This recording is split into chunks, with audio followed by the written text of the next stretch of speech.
This channel does not promote any violent, harmful, or illegal activities. All content provided by this channel is meant for an educational purpose only. অন্যদিকে Kasba law college যা বন্ধ ছিল আপনারা জানেন আগামী পরশুদিন মানে সোমবার দিন সেই কসবা ল কলেজ খুলে যাবে আর খুলে যাওয়ার পরে একাধিক নিয়ম মানতে হবে। সকাল ৮টা থেকে ২টো পর্যন্ত কলেজ খোলা থাকবে, বিনা কারণে কেউ কলেজে ঢুকতে পারবেন না, নির্দেশিকা জারি হয়ে গিয়েছে। কড়াকড়ি বলা যেতে পারে একে। সচিত্র পরিচয়পত্র ছাড়া কাউকে কলেজে ঢুকতে দেওয়া হবে না, যেরকমটা আপনাদের বলছিলাম। কলেজ টাইমিং থাকবে সকাল ৮টা থেকে দুপুর ২টো পর্যন্ত। প্রথম সেমেস্টারের ফর্ম ফিল আপ সকাল ১০টা থেকে বেলা ১২টা পর্যন্ত হবে। চতুর্থ, ষষ্ঠ ও অষ্টম সেমেস্টারের পড়ুয়ারা কলেজে আসবেন আলাদা আলাদা দিনে, কিন্তু বাইরের কাউকে বিনা অনুমতিতে কলেজে ঢুকতে দেওয়া হবে না। শুধু তাই না, সচিত্র পরিচয়পত্র ছাড়া কেউ কলেজে ঢুকতে পারবেন না।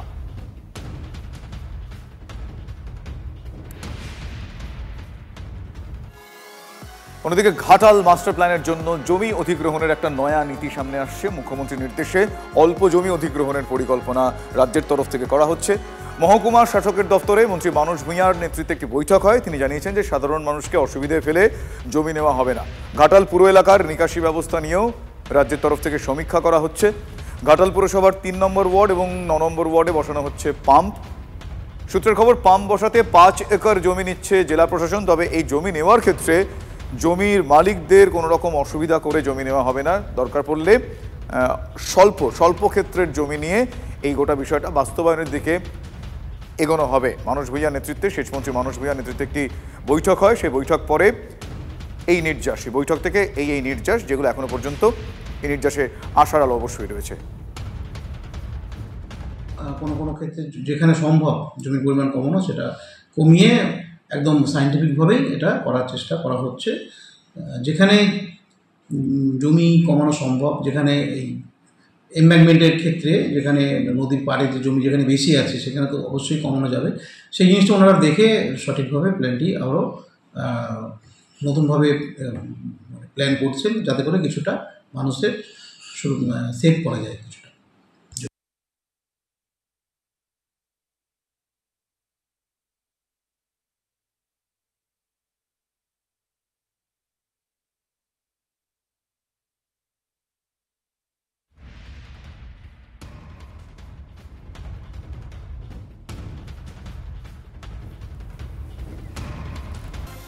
নমস্কার, আপনারা দেখছেন TV9 বাংলা। আমি শুভজিৎ রয়েছি আপনাদের সঙ্গে। আপনারা জানেন 12টা মানে প্রেস কর্নার, আর প্রেস কর্নার মানে এই মুহূর্তের সব থেকে গুরুত্বপূর্ণ খবরগুলো উইথ লেটেস্ট আপডেট আপনাদের সামনে তুলে ধরবো। একটার পর এক ঘটনা ঘটে যায় প্রত্যেকটা মুহূর্তে। সেই খবর সবার আগে আপনাদের সামনে আমরা শুধু সেই খবরগুলো তুলে ধরি না, সেই খবরের লেটেস্ট আপডেট কি আছে এবং আপনাদের যা যা প্রশ্ন সেই খবরকে কেন্দ্র করে তার উত্তর খোঁজার চেষ্টা করি। এরকমই আরও একটা প্রশ্ন, সেটা হলো যে টিএমসিপি, তৃণমূল কংগ্রেস ছাত্র পরিষদ, এই ট্যাগটা পিঠে লাগানো থাকলে এই যোগ্যতায় যে কেউ কলেজে চাকরি পেয়ে যেতে পারে? এ প্রশ্ন করছি তার কারণ পরিস্থিতি এ প্রশ্ন করতে আমাদের বাধ্য করছে।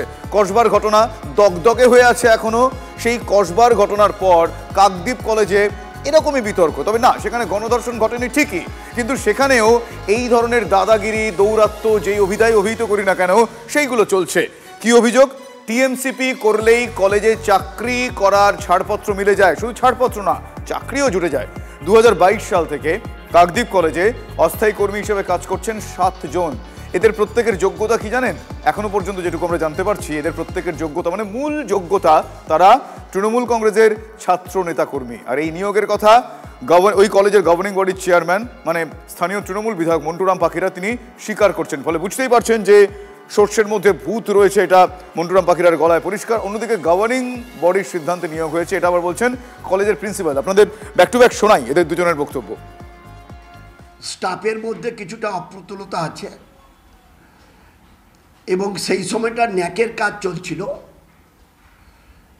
সেই সময়ে গভর্নিং বডি সর্বসম্মতভাবে সিদ্ধান্ত নেয় যে অস্থায়ী কয়েকজনকে নেওয়া হবে। সেইভাবে অস্থায়ী কয়েকজনকে নেওয়া হয়েছে এবং তারা দরিদ্র পরিবারের ছেলে।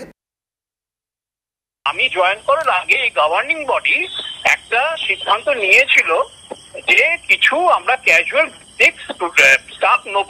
আমরা ওই জন্য পিওরলি টেম্পোরারি বেসিসে অস্থায়ী ভাবে কিছু কর্মী নিলাম। কিন্তু আমি গভর্নিং বডিকে একটাই কথা বলেছিলাম, এটা একদম মানে পুরো ট্রান্সপারেন্ট ব্যাপারটা, যে কাউকে আমি অ্যাপয়েন্টমেন্ট লেটার দিতে পারবো না। কারণ আপনারা শুনলেন ওনারা কি বলছেন। আমি এই বিষয়ে প্রশ্ন করেছিলাম এসএফআই এর রাজ্য সম্পাদক দেবাঞ্জন দেকে, আমি প্রশ্ন করেছিলাম বিজেপি নেতা শঙ্কুদেব পণ্ডাকেও, তারা কি ভাবছেন এই বিষয়ে, তারা কিভাবে দেখছেন এই বিষয়টা। আসুন তাদের সঙ্গে টেলিফোনিক কনভারসেশন এসে পার্টটা আপনাদের একবার শোনাই আমার। মনোজিতের মতো প্লেয়ারদেরকে এরা পার্মানেন্টলি কলেজে রেখে দিয়েছেন, নতুন ছেলেদের ইলেকশন বন্ধ করে দিয়ে আসতে দিচ্ছেন না, ফলে একটা বদ্ধ পরিবেশের তৈরি হয়েছে। তৃণমূল ছাত্র পরিষদটা অপরাধীদের শেল্টার এরিয়া তৈরি করে দিয়েছেন। এবং আমি আজ বলতে বাধ্য হচ্ছি, এই যে বহু ইউনিয়ন রুম যেগুলো বন্ধ করার নির্দেশ হয়েছে কলকাতা হাইকোর্টে, সেই সমস্ত ইউনিয়ন রুমের নাম বদলে দেওয়া হচ্ছে। ইউনিয়ন রুমের বদলে নেওয়া হচ্ছে কমন রুম, পরিচয় ক্ষেত্র। এই সিন্ডিকেট যাতে চালিয়ে নিয়ে যাওয়া যায়, সেই কারণে যে যত বড় ক্রাইমে ওস্তাদ তারা যাতে কলেজে থেকে যেতে পারে, তার জন্য তাদেরকে নিয়োগ করে দেওয়া হয় অস্থায়ী কর্মচারী রূপে। এই মডেলটা এখন যেটা খানিকটা বলা যেতে পারে মনোজিৎ মডেল আর কি। এই মনোজিৎ মডেলটা ঠিক যেমন ডায়মন্ড হারবার মডেল বা ভাইপোর্ট তৈরি করা, তেমনি গোটা রাজ্য জুড়ে কলেজ ক্যাম্পাসে ক্রাইম সিন্ডিকেট গড়ে তোলবার জন্য বা তার পরিসরটাকে বাড়ানোর জন্য মনোজিৎ মডেলটা গোটা রাজ্য জুড়ে তৈরি করেছে। এই যে কাকদ্বীপ কলেজের যে অভিযোগ যে 2022 সালে 7 জন তারা এভাবে নিযুক্ত হয়ে যায়, এই অভিযোগ, এই নিয়োগের বিরোধিতা করেছিলেন 2023 সালে এই কলেজেরই প্রাক্তন ছাত্র, যার আরও একটা রাজনৈতিক পরিচয় আছে, তিনি এবিভিপি নেতা, যার নাম নিপুণ দাস। তিনি বিরোধিতা করেছিলেন বলে নিপুণকে নিপুণভাবে ইউনিয়ন রুমে ঢুকিয়ে ব্যাপক মারধর করা হয়। এই লজ্জাজনক অভিযোগ উঠেছিল, এই ঘটনাও ঘটেছিল বলে আমরা জানতে পারছি। সেই সময় কাকদ্বীপ থানায় লিখিত অভিযোগ দায়ের করেন নিপুণ, কিন্তু কলেজ কর্তৃপক্ষ ক্লোজ সার্কিট ক্যামেরা যে ফুটেজ হাতে পেলে তদন্ত এগোতে সুবিধা হয়, সেই ফুটেজটা দেখায়নি, ফলে অসহযোগিতার অভিযোগ সেখানে উঠেছে। রয়েছে কাকদ্বীপ কলেজেও কাজ করে, আবার অন্য জায়গায়ও কাজ করে, আবার এমন লোক রয়েছে যারা কিনা কাজও করে না, কিন্তু বাইরে গিয়ে অন্য কাজ করে, কিন্তু স্যালারিটা ঠিক মতন পৌঁছে যায়। ঠিক আছে, এরকম অনেকে রয়েছে। এবিভিপি প্রতিবাদ করেছিলাম, এবং কি 2023 সালে আমাকে ইউনিয়নে ফেলে আমাকে মেরেছিল, তাতে চোখ টোক ফাটিয়ে দিয়েছিল। ঠিক আছে, এফআইআরও করেছি আমি। তার এফআইআর করতে গিয়ে পুলিশে যখন বলছে যে কলেজে সিসিটিভি যখন দরকার আছে তাহলে প্রিন্সিপালের সাথে যোগ করুন, কিন্তু প্রিন্সিপাল কোনো রকম সিসিটিভি দেয়নি। এই পুরো চক্করে প্রিন্সিপালও জানে। পশ্চিমবাংলায় তো মমতা ব্যানার্জি বলেছে যা কিছু হয় সব কিছু আমার নজরে থাকে। কাকদ্বীপে যিনি বিধায়ক আছে এটাও নিশ্চয়ই আশা করি ওনার নজরে আছে, এবং উনি জানে সে 7 জন এইভাবেই চাকরি পেয়েছে। এদের হাতেই আইন, এরা সেটাকে, এদের হাতেই সিস্টেম, সেটাকে সেদিকে কোন দিকে নিয়ে যাবে না যাবে সে বিষয়ে ওরাও ভালো বলতে পারবে। অভিযোগটা শুনলেন। এই কাকদ্বীপ কলেজে যে 7 জনের কথা আমরা বলছি, এই 7 জনের একজন যার নাম তৌসিফ সর্দার, সেই তৌসিফকে আমার সহকর্মী গিয়ে প্রশ্ন করেছেন যে তৌসিফ বাবু আপনি চাকরি পেলেন কিভাবে, আপনার কিভাবে ইন্টারভিউ, কি প্রসেস, শুনুন তৌসিফ কি বলছেন। আমরা আছি অনেকজন, আমরা যখন ঢুকি এখানে 7 জন ঢুকেছিল। এখন কতজন সংখ্যাটা ওটা আমি ঠিক বলতে পারবো না, প্রিন্সিপাল স্যার বলতে পারবে। আপনারা কিভাবে ঢুকলেন, কেন নিয়োগটা কিভাবে হয়েছিল? দেখুন আমি অত কিছু বলতে পারবো না। কোনো নিয়োগ বিজ্ঞপ্তি বা পরীক্ষা হয়েছিল? দলের পক্ষ থেকে হয়েছে, দলের পক্ষ থেকে কি নিয়োগ হয়েছে? হ্যাঁ। কোন দলের? তৃণমূল দল থেকে। আমি তৃণমূল ছাত্র পরিষদ করতেন। হ্যাঁ। আসলে এখন এই ডিজিটাল মিডিয়ার যুগে কোনো কিছু খুব একটা চাপা থাকে না, সেই ভিডিও ভাইরাল হয়ে যায়। টিএমসিপির সভাপতি দেবাশিস দাস এবং মথুরাপুরের সাংসদের সঙ্গে ছবি, সেটা ভাইরাল হয়ে গিয়েছে। কলেজের অস্থায়ী কর্মীদের অনেকেরই সেই ছবি প্রকাশ্যে চলে আসে। এত বড় কর্মকাণ্ড, এত কিছু ঘটছে, এতদিন ধরে ঘটছে, অথচ কিছুই জানেন না বলে দাবি করছেন টিএমসিপির জেলা সভাপতি দেবাশিস দাস। শোনাবো কি বলছেন তিনি।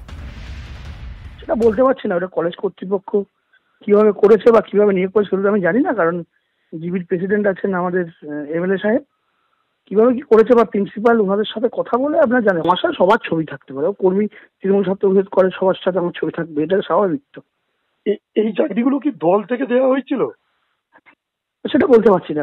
আমি তো কলেজের ব্যাপারে আমি জাস্ট সংগঠন বাদে অন্য কোনো ব্যাপারে ইন্টারফেয়ার কোনোদিন করিনি আর করিও না।